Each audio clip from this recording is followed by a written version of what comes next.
Hello बच्चों, आज हम पढ़ने वाले हैं एटॉमिक स्ट्रक्चर का very important topic Bohr's model of atom. So बेटा, बोहर्स मॉडल ऑफ एटम जो था उससे हमें पढ़ने की रिक्वायरमेंट क्यों हुई, सबसे पहले हम ये समझ लेते हैं। तो बेटा, जब रदरफोर्ड ने अपना मॉडल दिया तो बेटा जो रदरफोर्ड थे वो अपने मॉडल ऑफ एटम में स्टेबिलिटी ऑफ एटम को नहीं समझा पाए और दूसरा स्पेक्ट्रम ऑफ हाइड्रोजन को वो नहीं समझा पाए। ये दो मेन रीजन थे और इन्हीं दो पॉइंट्स को समझने के लिए बोहर ने अपना एटॉमिक मॉडल दिया। सो बोहर ने अपने एटॉमिक मॉडल में हाइड्रोजन स्पेक्ट्रम को एंड स्टेबिलिटी ऑफ एटम को समझाया। कैसे समझाया, उसके लिए बोहर ने कुछ पोस्टुलेट दिए। तो एक एक करके हम बोहर के पोस्टुलेट को समझते हैं। तो बेटा, बोहर का जो फर्स्ट पोस्टुलेट था एटॉमिक मॉडल ऑफ एटम के लिए, उसमें बोहर ने ये कहा कि electron revolves around the nucleus in fixed circular orbits. यानी कि जो हमारा एटम का स्ट्रक्चर है उसमें क्या है, न्यूक्लियस है और न्यूक्लियस के अराउंड क्या है, ऑर्बिट है। और इन्हीं ऑर्बिट में इलेक्ट्रॉन क्या होता है, रिवॉल्व होता है ना। इसलिए बोहर ने क्या कहा कि electron revolves around the nucleus in fixed circular orbits, these are called energy levels. यानी कि इलेक्ट्रॉन जिस फिक्स्ड सर्कुलर ऑर्बिट्स में रिवॉल्व करता है उसको हम एनर्जी लेवल भी कहते हैं।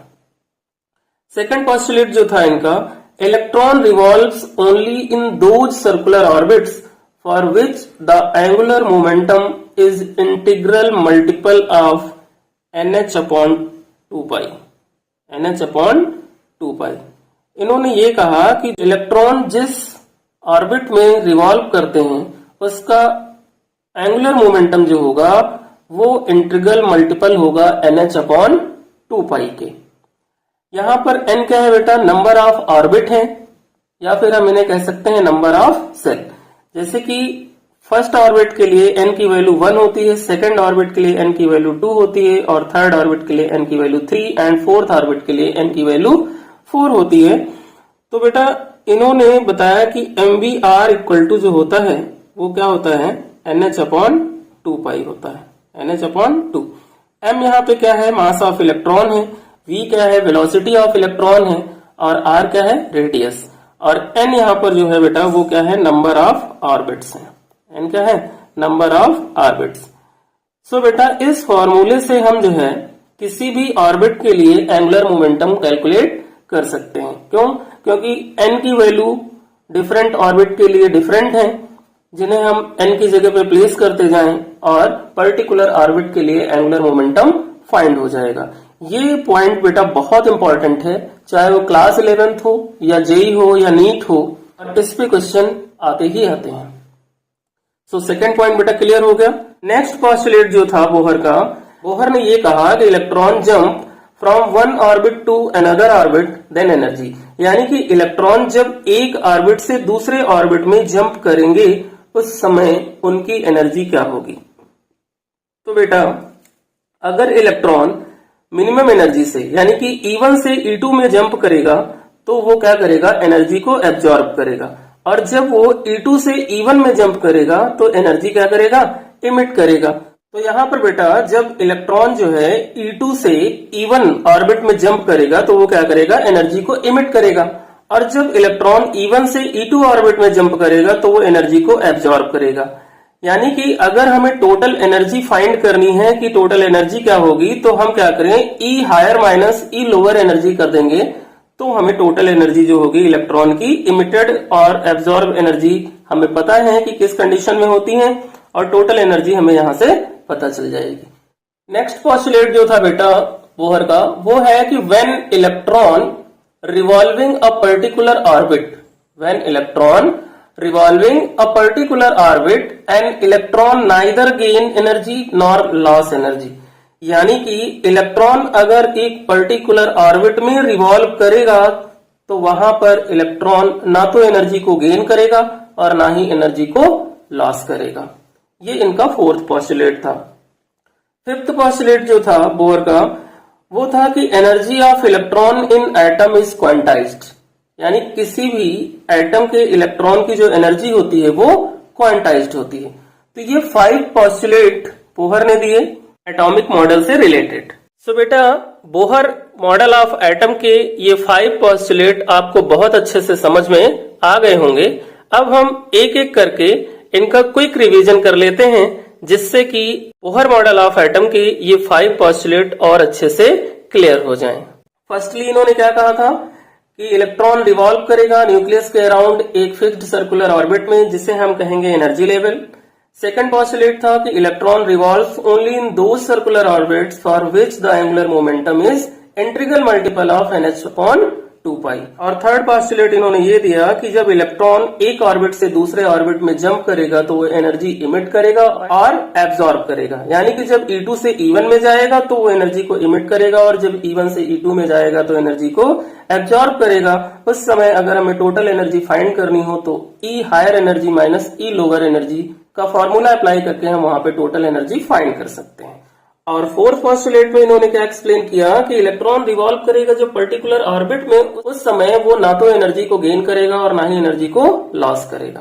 पोस्टुलेट जो इनका था energy of electron in atom, यानी कि एटम के इलेक्ट्रॉन की जो एनर्जी होती है वो क्या होती है, क्वांटाइज्ड होती है। तो ये था बेटा बोहर का मॉडल। सो बेटा बोहर ने जब अपना मॉडल दिया तो इनके मॉडल की कुछ लिमिटेशंस थी, तो अब हम पढ़ेंगे limitation of Bohr atomic model। सो बेटा लिमिटेशन इनकी ये थी कि जो बोहर ने अपना एटॉमिक मॉडल दिया वो ओनली एक्सप्लेन करता था उन एटम्स एंड आयन को जिनके पास ओनली 1 इलेक्ट्रॉन था। तो फर्स्ट इनकी जो लिमिटेशन थी वो क्या थी, Bohr atomic model, Bohr atomic model only explain those atoms and ions which have only one electron, That means कि ऐसे एटम और आयंस को इन्होंने एक्सप्लेन किया जिनके पास सिर्फ 1 इलेक्ट्रॉन हो, लाइक हाइड्रोजन, इसके पास 1 इलेक्ट्रॉन है। हीलियम पे 1 प्लस का चार्ज लगा दें तो 1 इलेक्ट्रॉन बचेगा। लिथियम पे 2 प्लस के चार्ज, इसके पास भी अब 1 इलेक्ट्रॉन बचेगा। तो ऐसे एटम एंड आयन को ये एक्सप्लेन कर पाए, और जिनके पास 1 से ज्यादा इलेक्ट्रॉन थे उनको बोहर नहीं एक्सप्लेन कर पाए, इसलिए फर्स्ट इनकी लिमिटेशन हो गई। सेकंड लिमिटेशन जो थी बेटा, बोहर कैन नॉट एक्सप्लेन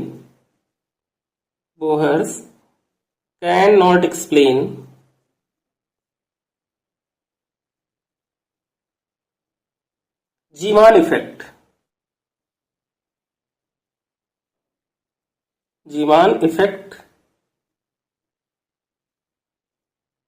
ये जीमान इफेक्ट क्या था बेटा, तो जीमान इफेक्ट जो होता है बेटा वो होता है splitting of spectral lines under the influence of magnetic field.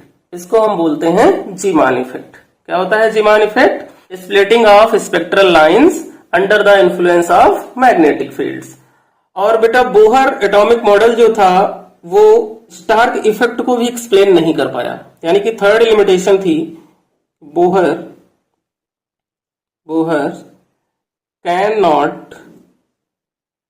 cannot explain stark effect।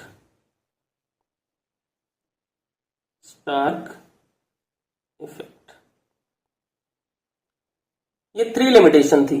तो बेटा स्टार्क इफेक्ट क्या होता है? स्टार्क इफेक्ट जो होता है वो भी क्या है कि splitting of spectral lines under the influence of electric field, यानी कि जो स्प्लिटिंग होती है स्पेक्ट्रल लाइंस की वो under the influence of electric field अगर है तो वो हमारा स्टार्क इफेक्ट होता है, और मैग्नेटिक फील्ड है तो वो हमारा जीमान इफेक्ट होता है। ये था बेटा बोहर का एटॉमिक मॉडल ऑफ एटम, जो कि आपको बहुत अच्छे से समझ में आ गया होगा। तो बेटा अगर वीडियो अच्छा लगे तो चैनल को सब्सक्राइब करें, वीडियो को लाइक करें और वीडियो को शेयर करना